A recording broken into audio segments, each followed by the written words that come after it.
शुक्रवार को चुनाव आयोग में सीएम एकनाथ शिंदे को बड़ी जीत मिली। उद्धव ठाकरे को बड़ा झटका लगा। चुनाव आयोग ने शिंदे गुट को असली शिवसेना मानते हुए उनकी झोली में शिवसेना नाम और चुनाव चिन्ह धनुष बाण दे दिया।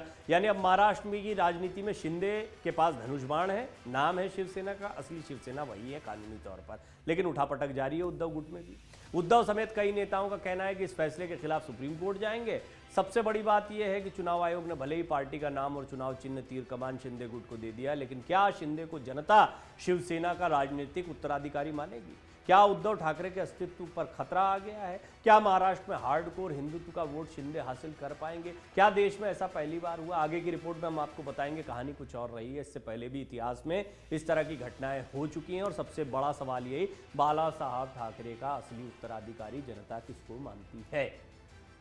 चुनाव आयोग ने इससे भी बड़े बड़े फैसले पहले लिए हैं। इससे पहले पूर्व प्रधानमंत्री इंदिरा गांधी, मुलायम सिंह यादव को भी अपनी पार्टी के नाम से और चुनाव चिन्ह से हाथ धोना पड़ा था। शिंदे बनाम उद्धव गुट की लड़ाई को तो आप सब जानते हैं, लेकिन इंदिरा जी और मुलायम सिंह यादव के साथ क्या हुआ वो भी आपको बता देते हैं। पहले तो क्या रहा इतिहास। देश के पहले प्रधानमंत्री पंडित जवाहरलाल नेहरू के नेतृत्व में साल 1952, 1957 और 1962 के दरमियान हुए 3 चुनावों में बैलों की जोड़ी वाले चुनाव चिन्ह के साथ चुनाव लड़े कांग्रेस।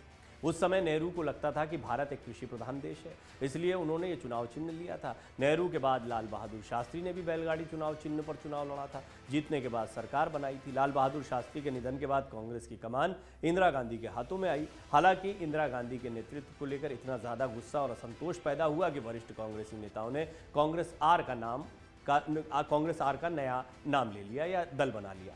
इसके अलावा अन्य सीनियर कांग्रेसी नेताओं ने कांग्रेस ओ नाम का अलग दल बना लिया था। इसी ने पार्टी के नाम और चुनाव चिन्ह पर अपना दावा ठोका था। इस गुट में ज़्यादातर लोग फ्रीडम फाइटर थे, जिनका कहना था कि कांग्रेस की असली विरासत संभालने वाले वही लोग हैं।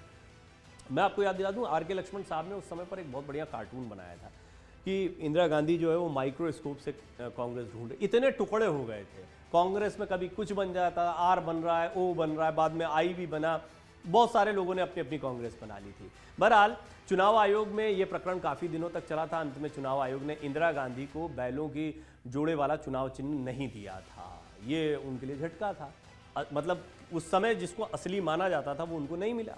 इंदिरा गांधी को चुनाव आयोग ने गाय और बछड़े का चुनाव चिन्ह दिया। नए चुनाव चिन्ह के साथ 1971 में इंदिरा गांधी ने चुनाव तो जीत लिया था, लेकिन 1975 में हुए हालात फिर बिगड़ गए। देश में इमरजेंसी लागू हो गई, जिसके बाद 77 में कांग्रेस को भयंकर पराजय का मुंह देखना पड़ा। पार्टी में फूट पड़ गई, जिसके बाद इंदिरा जी ने फिर से नया दल बनाया।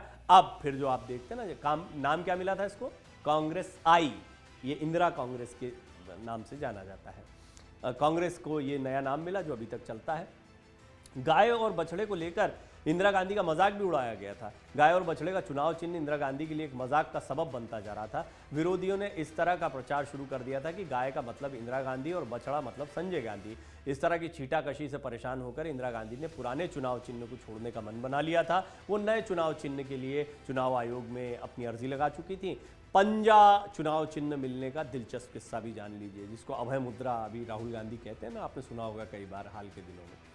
इंदिरा गांधी पीवी नरसिम्हा राव के आंध्र प्रदेश के दौरे पर थी, लेकिन इसीलिए कांग्रेस ने बूटा सिंह को चुनाव आयोग भेजा था।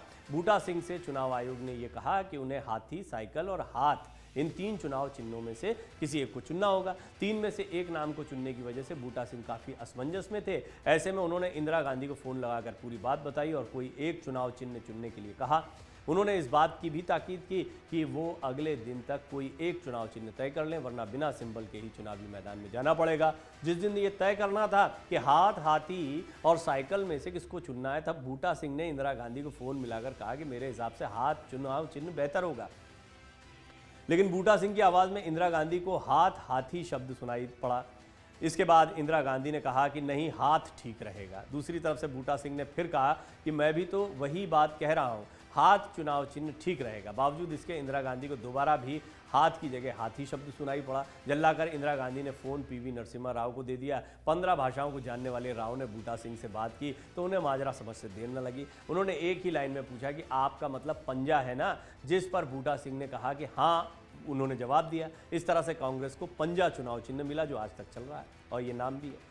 मुलायम सिंह यादव की समाजवादी पार्टी की भी यही कहानी है। 4 अक्टूबर 1992 में समाजवादी पार्टी की स्थापना हुई। 1993 में उत्तर प्रदेश विधानसभा चुनाव में साइकिल चुनाव चिन्ह समाजवादी पार्टी ने ले लिया। इस चुनाव पर मुलायम सिंह यादव चुनाव चिन्ह से चुनाव जीत कर मुख्यमंत्री भी बन गए थे। साल 2016 में मुलायम सिंह यादव के बेटे अखिलेश यादव ने बगावत की और पार्टी से बाहर हो गए। उन्होंने अपने गुट को ही असली समाजवादी पार्टी होने का दावा किया। इस मामले में 17 जनवरी 2017 को चुनाव आयोग ने अहम फैसला दिया। चुनाव आयोग ने तब मुलायम सिंह यादव को पार्टी का नाम और चुनाव चिन्ह नहीं दिया, बल्कि अखिलेश यादव को पार्टी का नाम और चुनाव चिन्ह दिया गया था। अखिलेश यादव आज भी पार्टी चला रहे हैं। प्रगतिशील समाजवादी पार्टी बना ली थी शिवपाल यादव ने। बहरहाल इस सब के बावजूद अब शिवपाल और अखिलेश साथ में, तो कहानियां कई हैं, इतिहास बताता है। ऐसी और भी कहानियां हो सकती, लेकिन इंदिरा गांधी की कांग्रेस की कहानी बहुत महत्वपूर्ण थी, जो बताती है कि किस तरीके से चुनाव चिन्ह हाथ से जाने के बावजूद, नाम भी लगातार बदलते रहने के बावजूद जनता के बीच में अपनी पैठ, अपनी पकड़ बनाने में इंदिरा गांधी बाद में कामयाब हुई थीं। तो उद्धव ठाकरे की कहानी में यही एक बड़ा सबक है। संजय राउत भी कह रहे हैं, शरद पवार भी ये कह रहे हैं कि शरद पवार ने ये किस्सा याद दिलाया है बल्कि, और उन्होंने उद्धव ठाकरे को ये कहते हुए एक सांत्वना भी दी है कि ऐसा पहले भी हो चुका है, कोई फर्क नहीं पड़ता, आप जनता के बीच में जाएंगे तो जनता तय करेगी असली कौन है। अगर आप ये वीडियो YouTube पर देख रहे हैं तो हमारे चैनल को सब्सक्राइब करें और बेल आइकन को दबाना ना भूलें। अगर आप Facebook पर ये वीडियो देख रहे हैं तो हमारे पेज को लाइक करें। डाउनलोड करें अमर उजाला ऐप और पाएं खबरें लगातार।